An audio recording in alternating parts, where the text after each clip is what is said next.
ಎಲ್ರಿಗೂ ನಮಸ್ಕಾರ. ನಮ್ಮ ಅಡುಗೆ ಚಾನೆಲ್ಗೆ ಸ್ವಾಗತ.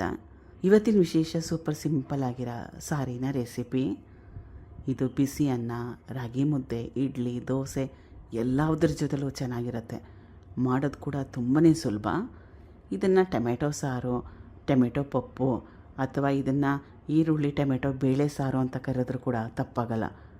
ಖಂಡಿತವಾಗ್ಲೂ ಒಂದು ಸಲ ಟ್ರೈ ಮಾಡಿ. ತುಂಬಾ ಟೇಸ್ಟಿಯಾಗಿತ್ತು, ರುಚಿಯಾಗಿತ್ತು. ಮೊದಲನೇ ಸ್ಟೆಪ್ಪಲ್ಲಿ ಬಾಣಲೆ ಇಟ್ಕೊಂಡಿದ್ದೀನಿ. 2ರಿಂದ 3 ಚಮಚದಷ್ಟು ಎಣ್ಣೆ ಕ್ವಾಂಟಿಟಿ ಜಾಸ್ತಿ ಅನಿಸಿದ್ರೆ ಕಡಿಮೆ ಹಾಕ್ಕೊಳ್ಳಿ. ಎಣ್ಣೆಗೆ ಬದಲಾಗಿ ತುಪ್ಪ ಕೂಡ ಉಪಯೋಗ ಮಾಡ್ಬೋದು. ಎಣ್ಣೆ ಕಾದ ಮೇಲೆ ಬಿಸಿ ಆದ ಸಾಸಿವೆ ಸಣ್ಣ ಚಮಚದಲ್ಲಿ 1 ಚಮಚದಷ್ಟು, ಜೀರಿಗೆ ಕೂಡ ಸೇಮ್ ಕ್ವಾಂಟಿಟಿಯಲ್ಲಿ 1 ಚಮಚದಷ್ಟು. ಸಾಸಿವೆ ಸಿಡಿದ ನಂತರ ಕಟ್ ಮಾಡಿ ಇಟ್ಕೊಂಡಿರೋ 1 ಮೀಡಿಯಮ್ ಸೈಜ್ ಈರುಳ್ಳಿ, ಕರಿಬೇವಿನ ಎಲೆಗಳು, ಸಣ್ಣದಾಗಿ ಕಟ್ ಮಾಡಿ ಇಟ್ಕೊಂಡಿರೋ ಹಸಿರು ಮೆಣಸಿನ್ಕಾಯಿ ಮತ್ತು ಬೆಳ್ಳುಳ್ಳಿ ಸುಮಾರು ಒಂದು 7ರಿಂದ 8 ಎಸಳಷ್ಟು, ಹಸಿರು ಮೆಣಸಿನ್ಕಾಯಿ 2. ಬೆಳ್ಳುಳ್ಳಿ ತಿಂದೇದವರು ಬೆಳ್ಳುಳ್ಳಿನ ಸ್ಕಿಪ್ ಮಾಡ್ಕೋಬೋದು. ಕಲಿಸ್ಕೊಂಡು ಈರುಳ್ಳಿ ಬೆಳ್ಳುಳ್ಳಿ ಮೆತ್ತಗಾಗಬೇಕು, ಅಲ್ಲಿವರೆಗೂ ಬೇಯಿಸ್ಕೋಬೇಕು. ಮೀಡಿಯಮ್ ಫ್ಲೇಮ್ನಲ್ಲಿ, ಲೋ ಟು ಮೀಡಿಯಮ್ ಫ್ಲೇಮ್ನಲ್ಲಿ 2ರಿಂದ 3 ನಿಮಿಷ ಬೇಯಿಸ್ಕೊಂಡ್ರೆ ಸಾಕಾಗುತ್ತೆ. ಈಗ ಈರುಳ್ಳಿ ಬೆಳ್ಳುಳ್ಳಿ ಎಲ್ಲ ಕೆಂಪಗಾಗಿದೆ, ಬೆಂದಿದೆ. ಇಷ್ಟರ ಮಟ್ಟಿಗೆ ಬೇಯಿಸ್ಕೊಂಡ್ರೆ ಸಾಕಾಗುತ್ತೆ. ತೀರನೇ ಜಾಸ್ತಿ ಕೆಂಪಾಗಿ ಬೇಯಿಸ್ಕೊಳ್ಳೋ ಅವಶ್ಯಕತೆ ಏನಿಲ್ಲ. ಹಸಿ ವಾಸನೆ ಹೋಗಿ ಸ್ವಲ್ಪ ಹೊಂಬಣ್ಣ ಬಂದು ಮೆತ್ತಗಾದರೆ ಸಾಕು. ಇದು ಕಟ್ ಮಾಡಿ ಇಟ್ಕೊಂಡಿರೋ 4 ಮೀಡಿಯಮ್ ಸೈಜ್ ನಾಟಿ ಟೊಮೆಟೊಯಲ್ಲಿ ಹುಳಿ ಅಂಶ ಇರುತ್ತೆ.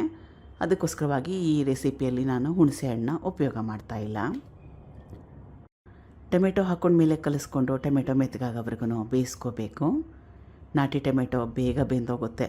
2ರಿಂದ 3 ನಿಮಿಷ ಗ್ಯಾಸ್ ಸ್ಟವ್ನ ಮೀಡಿಯಮ್ ಫ್ಲೇಮ್ನಲ್ಲಿ ಇಟ್ಕೊಂಡು ಬೇಯಿಸ್ಕೊಂಡ್ರೆ ಸಾಕಾಗುತ್ತೆ. ಈಗ ಟೊಮೆಟೊ ಎಲ್ಲ ಚೆನ್ನಾಗಿ ಬೆಂದಿದೆ, ಮೆತ್ತಗಾಗಿದೆ. ಸ್ವಲ್ಪ ಮಟ್ಟಕ್ಕಷ್ಟು ನುಣ್ಣಗೆ ಮಾಡ್ಕೊಳ್ತಾ ಇದ್ದೀನಿ.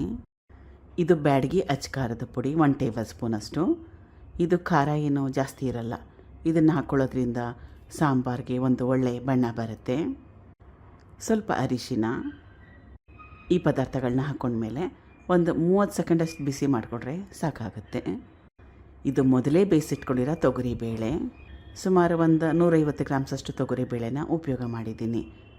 ಹೊತ್ತಿಗೆ ಸುಮಾರು ಒಂದು 4 ಜನಕ್ಕೆ ಸಾಕಾಗುತ್ತೆ. ಕನ್ಸಿಸ್ಟೆನ್ಸಿನ ಅಡ್ಜಸ್ಟ್ ಮಾಡಲಿಕ್ಕೆ ನೀರು. ನಿಮಗೆ ಯಾವ ರೀತಿ ಕನ್ಸಿಸ್ಟೆನ್ಸಿ ಹದ ಬೇಕು ನೋಡಿ, ಅದ್ರ ಪ್ರಕಾರವಾಗಿ ನೀರನ್ನ ಉಪಯೋಗ ಮಾಡಿ. ರುಚಿಗೆ ತಕ್ಕಷ್ಟು ಉಪ್ಪು ಕಲಿಸ್ಕೊಂಡು ಚೆನ್ನಾಗಿ ಕುದಿಸ್ಕೋಬೇಕು. ಈಗ ರುಚಿಕರವಾಗಿರೋಂಥ ಸಾಂಬಾರು ರೆಡಿಯಾಗಿದೆ. ಚೆನ್ನಾಗಿ ಕುದೀತಾ ಇದೆ. ಜಾಸ್ತಿ ಮಸಾಲೆ ಇಲ್ಲ. ಮಾಡೋದು ಕೂಡ ತುಂಬಾ ಸುಲಭ. ಬಿಸಿ ಅನ್ನ, ರಾಗಿ ಮುದ್ದೆ, ಇಡ್ಲಿ, ದೋಸೆ ಎಲ್ಲದ್ರ ಜೊತೆಗೂ ಇದು ಹೊಂದುತ್ತೆ. ಕೊನೆಯಲ್ಲಿ ಸಣ್ಣದಾಗಿ ಕಟ್ ಮಾಡಿ ಇಟ್ಕೊಂಡಿರೋ ಕೊತ್ತಂಬರಿ ಸೊಪ್ಪು.